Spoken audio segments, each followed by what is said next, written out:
तो हेलो दोस्तों, आपके अपने YouTube channel AP classes Ballia में फिर से स्वागत करते हैं। आज हम पढ़ाने वाले हैं साइंस का पहला पार्ट, जो रासायनिक अभिक्रिया एवं समीकरण पाठ का नाम है। देखिए, यहाँ से एकदम लॉजिक टाइप से पूरा अध्याय आपका खत्म हो जाएगा। देखिए, पहला हेडिंग लगाइएगा कि रासायनिक अभिक्रिया एवं समीकरण। रासायनिक अभिक्रिया एवं समीकरण, देखिए क्या लिखना है कि दो या दो से अधिक पदार्थ मिलकर किसी नए पदार्थ का निर्माण करता है तो उसे रासायनिक अभिक्रिया कहते हैं। एकदम लॉजिक टाइप से देखिए कि जब दो पदार्थ, H है हाइड्रोजन प्लस O2 यानी ऑक्सीजन, दो पदार्थ आपस में मिलेगा तो H2O यानी जल का निर्माण करता है, जिसे रासायनिक अभिक्रिया कहते हैं। अगले टॉपिक पर चलते हैं। यहाँ से दूसरा टॉपिक है रासायनिक समीकरण। रासायनिक समीकरण, देखिए, जिस रासायनिक अभिक्रिया में अभिकारकों एवं उत्पादों को प्रतीकों एवं सूत्रों की सहायता से लिखना रासायनिक समीकरण कहलाता है। जिन रासायनिक अभिक्रिया में अभिकारक एवं उत्पाद, अभिकारक क्या होता है, उत्पाद क्या होता है, यहाँ पे देखिए, यह एरो के पहले जो भी है उसे अभिकारक कहते हैं और जो इनसे मिलकर बनता है उसे उत्पाद कहते हैं। तो देखिए, अभिकारक को H यानी कुछ प्रतीक है, संकेत है हाइड्रोजन का, O2 है ऑक्सीजन का संकेत है। तो देखिए, जिस रासायनिक अभिक्रिया में अभिकारकों एवं उत्पादों को प्रतीकों एवं सूत्रों की सहायता से, जहाँ पे प्रतीक और सूत्र दोनों होगा, उसे रासायनिक समीकरण कहते हैं। चलिए अगला टॉपिक, रासायनिक अभिक्रिया के प्रकार। पहला है वियोजन अभिक्रिया। वियोजन अभिक्रिया, इसमें क्या लिखना है कि एक अभिकारक टूटकर दो या दो से अधिक उत्पाद का निर्माण करता है। एक अभिकारक, हम क्या बताएं कि तीर के इधर अभिकारक होता है और एरो के इधर क्या होता है, उत्पाद होता है। तो अभिकारक टूटकर दो या दो से अधिक का निर्माण करेगा। CaCO3 चूना पत्थर ये अभिकारक है, दो भागों में टूटेगा। तो CaO प्लस CO2 यानी बुझा हुआ चूना में क्या हो गया, टूट गया। फिर से एक बार कि एक अभिकारक, यह एक अभिकारक है, यह टूटकर दो या दो से अधिक उत्पाद, यह उत्पाद है, दो या दो से अधिक यानी दो भागों में टूटा है, इसे क्या कहते हैं, वियोजन अभिक्रिया कहते हैं। चलिए अगला क्वेश्चन, वियोजन अभिक्रिया के प्रकार। वियोजन अभिक्रिया के मुख्यतः तीन प्रकार होता है। पहला तापीय वियोजन, विद्युत वियोजन और ऊष्मा वियोजन, चाहे ऊष्मीय वियोजन। देखिए, तापीय वियोजन, अभिकारक को ऊष्मा या ताप, अभिकारक को ऊष्मा या ताप से वियोजित होना तापीय वियोजन कहलाता है। जहाँ पे हम अभिकारक को, यह अभिकारक है, इसमें ऊष्मा या ताप देते हैं और यह टूट जाता है, उसे तापीय वियोजन कहते हैं। दूसरा देखिए, विद्युत वियोजन। विद्युत वियोजन, अभिकारक को विद्युत धारा द्वारा वियोजित होना विद्युत वियोजन कहलाता है। जहाँ पे अभिकारक विद्युत धारा के द्वारा वियोजित होना माने टूट जाता है, उसे विद्युत वियोजन कहते हैं। जैसे यहाँ पे देखिए, H2O है, यह अभिकारक है, इसमें विद्युत धारा प्रवाहित किए तो हाइड्रोजन प्लस O2 में क्या हो गया, टूट गया। ये संतुलित रासायनिक समीकरण है। ठीक, अगला टॉपिक देखिए, प्रकाशीय वियोजन। प्रकाशीय वियोजन, प्रकाश के उपस्थिति में होने वाली वियोजन अभिक्रिया प्रकाशीय वियोजन कहलाती है। जहाँ पे प्रकाश के द्वारा उत्पाद अभिकारक टूटता है, उससे ही क्या कहते हैं, प्रकाशीय। जैसे में AgCl2 है, अभिकारक है, यहाँ पे प्रकाश दिए तो क्या हुआ, Ag प्लस Cl में क्या हो गया, टूट गया। अगला टॉपिक देखिए, विस्थापन अभिक्रिया। विस्थापन अभिक्रिया, देखिए एकदम आराम से देखिए कि इस अभिक्रिया में अधिक क्रियाशील तत्व कम क्रियाशील तत्व को उसके यौगिक से विस्थापित कर देता है, उसे विस्थापन अभिक्रिया कहते हैं। यहाँ पे समझना है कि जहाँ पे अधिक क्रियाशील तत्व, कोई भी थोड़ा अगर अधिक क्या उसमें बल रहता है तो कम को क्या कर देता है, उसको हटा देता है। क्या करता है, हटा देता है। जैसे देखिए कि FI है, FI बहुत ज़्यादा क्रियाशील तत्व है, तो यह कापर को क्या किया, कापर को हटा दिया। क्या किया, हटा दिया। क्या कहे कि अधिक क्रियाशील तत्व, कम क्रियाशील तत्व को उसके यौगिक से विस्थापित कर दे। विस्थापित माने हटा देना। तो यह लोहा है, यह कापर है। कापर को क्या किया कि यह हटा दिया। जब हटा दिया तो उसके स्थान पर क्या गया, Fe आ गया। और यहाँ पे क्या बचा है, SO4 प्लस। जब कापर जब हट गया तो वो क्या हुआ, अपना स्थान दूसरे जगह क्या किया, ग्रहण कर लिया। कोई भी अगर बलवान व्यक्ति रहता है तो कमजोर व्यक्ति को कर देता है, हटा देता है।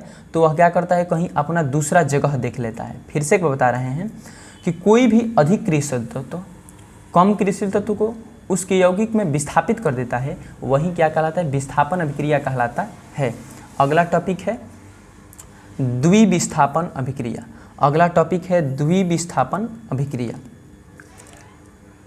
देखिए कि इस अभिक्रिया में तत्व 2 बार विस्थापित होता है, उसे द्विविस्थापन अभिक्रिया कहते हैं। एक बार आराम से देखिए, Na2SO4 plus BaL2 plus BaSO4 NaCl।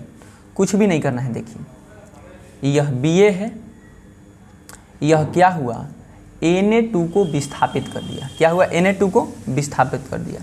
जब Na2 विस्थापित हो गया तब Ba, इसके साथ में क्या बचा, SO4। तो SO4 2 बार विस्थापित होगा। उसके बाद देखिए तब सोडियम क्या हुआ कि अपना स्थान इधर ग्रहण कर लिया Na पर, और क्या बचा है यहाँ पे, ये Cl2 है। Cl2 क्या बचा है, Cl2। फिर से एक बार कि Ba क्या किया, Na को विस्थापित कर दिया, तब Ba Na, ठीक। और एक बार क्या हुआ, Na अपना स्थान यहाँ पे ग्रहण कर लिया, तो क्या बचा, Cl भी इसको विस्थापित करके यहाँ पे अपना स्थान क्या कर लिया, ग्रहण कर लिया। ये समीकरण थोड़ा बहुत कम समझ में आता है। ये समीकरण समझने से कोई मतलब नहीं है, ये समीकरण पेपर में आता भी नहीं है, ठीक। अगला क्वेश्चन देखिए, अपचयन अभिक्रिया। पदार्थ में ऑक्सीजन की वृद्धि, ऑक्सीजन की वृद्धि होना, हाइड्रोजन की कमी होना अपचयन अभिक्रिया कहलाता है। देखिए यहाँ पे C+O2 कार्बन है, ऑक्सीजन है।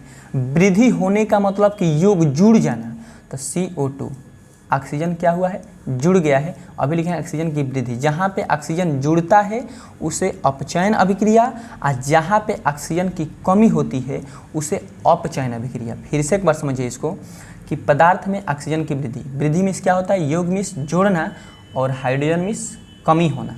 यहाँ पे ऑक्सीजन का क्या हुआ है, योग हुआ है। क्या हुआ है, योग हुआ है। तो उपचयन अभिक्रिया। अगला टॉपिक देख सकते हैं, अपचयन अभिक्रिया।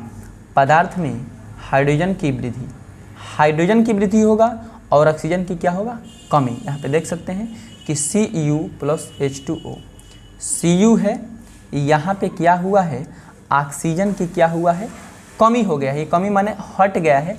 और यहाँ पे H2 है, ऑक्सीजन का वृद्धि हो जाना, हाइड्रोजन की वृद्धि। तो यहाँ पे हाइड्रोजन क्या हुआ है, ऑक्सीजन के साथ संयोग कर लिया, यानी वृद्धि हो गया, ठीक। एक लाइन में सुनिए कि हाइड्रोजन की वृद्धि होगा और ऑक्सीजन की कमी होगा, उसे अपचयन अभिक्रिया कहते हैं। चलते हैं नेक्स्ट वीडियो। अगला टॉपिक है संक्षारण। बार बार बोर्ड एग्जाम में VVI लगा लेना, अभी भी VVI लगा लेना, बार बार बोर्ड एग्जाम में पूछता है, ठीक। देखिए जब कोई धातु को वायु तथा नमी के संपर्क में रखते हैं तो उस पर एक परत जम जाता है, जिसे संक्षारण कहते हैं। किसी भी धातु को अगर खुले अवस्था में और चाहे पानी की अवस्था में, नमी मीन्स क्या होता है, पानी की अवस्था में अगर अधिक दिन तक रखते हैं तो उस पर क्या होता है, एक परत जम जाता है, जिसे संक्षारण कहते हैं। फिर से एक बार सुनिए कि किसी भी धातु को अगर खुले अवस्था में, नहीं वायु के संपर्क में और किसके संपर्क में, पानी के संपर्क में अधिक समय तक रख सकते हैं, तो क्या होता है, उस पर एक परत जम जाता है, जिसे संक्षारण कहते हैं। लोहे पर जंग लगना उदाहरण है। लोहे पर जंग लगना, लोहे को अगर कोई धातु ही है, अगर बाहर खुले अवस्था में वायु के संपर्क में चाहे पानी के संपर्क में आता है तो लोहे पर क्या होता है, परत जम जाता है, यानी जंग लग जाता है। चांदी पर काली परत जम जाना, तांबे पर हरी परत जम जाना, ठीक। अगले टॉपिक देखिए, यह भी मोस्ट इम्पोर्टेंट है, विकृत गंधिता। विकृत गंधिता ये सबसे आसान टॉपिक है कि जब कोई तैलीय पदार्थ, जब कोई तैलीय खाद्य पदार्थ वायु के संपर्क में आने पर ऑक्सीजन ऑक्सीकृत हो जाते हैं, जिससे उसके स्वाद, गंध में परिवर्तन हो जाता है, जिसे विकृत गंधिता कहते हैं। सिंपल से बात कि कोई भी तेल से बना पदार्थ अगर वह ऑक्सीजन के संपर्क में आएगा तो उसके स्वाद गंध क्या होता है, बदल जाता है, जिसे विकृत गंधिता कहते हैं।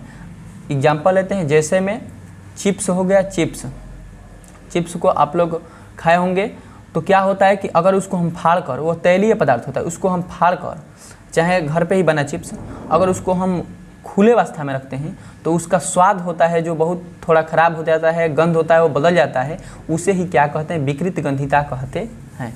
अगला टॉपिक है ऊष्माक्षेपी अभिक्रिया। इसमें क्या लिखना कि जिन अभिक्रिया में उत्पाद के निर्माण के साथ साथ ऊष्मा भी उत्सर्जन होता है उसे ऊष्माक्षेपी अभिक्रिया कहते हैं।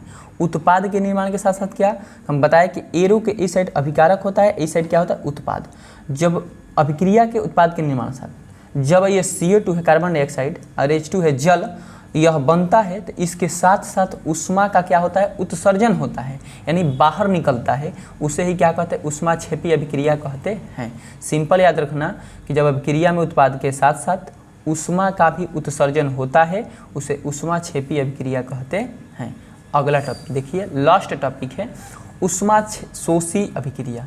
जिन अभिक्रिया में अभिकारकों को अलग करने के लिए, अभिकारक को अलग करने के लिए ऊष्मा प्रकाश की आवश्यकता होती है उसे ऊष्माशोषी अभिक्रिया कहते हैं। यह क्या है, अभिकारक, इसको अलग करने के लिए यहाँ पे देख रहे हैं ऊष्मा की आवश्यकता हो रही है या विद्युत की आवश्यकता हो रही है, किसी का भी आवश्यकता होगा उसे क्या कहते हैं, ऊष्माशोषी अभिक्रिया कहते हैं। एग्जाम्पल में देखिए कि CaCO3 है, इसमें ऊष्मा दिए यानी आवश्यकता हुए तो CaO प्लस CO2 में क्या हुआ, टूट गया। यह पूरा वीडियो क्या हुआ, पूरा अध्याय खत्म हो गया। अगर वीडियो अच्छा लगा हो तो चैनल को सब्सक्राइब कीजिए, वीडियो को लाइक कीजिए और चैनल पर नए हैं तो चैनल को सब्सक्राइब कीजिए, अपने दोस्तों के साथ शेयर कीजिए। मिलते हैं हम नेक्स्ट वीडियो में।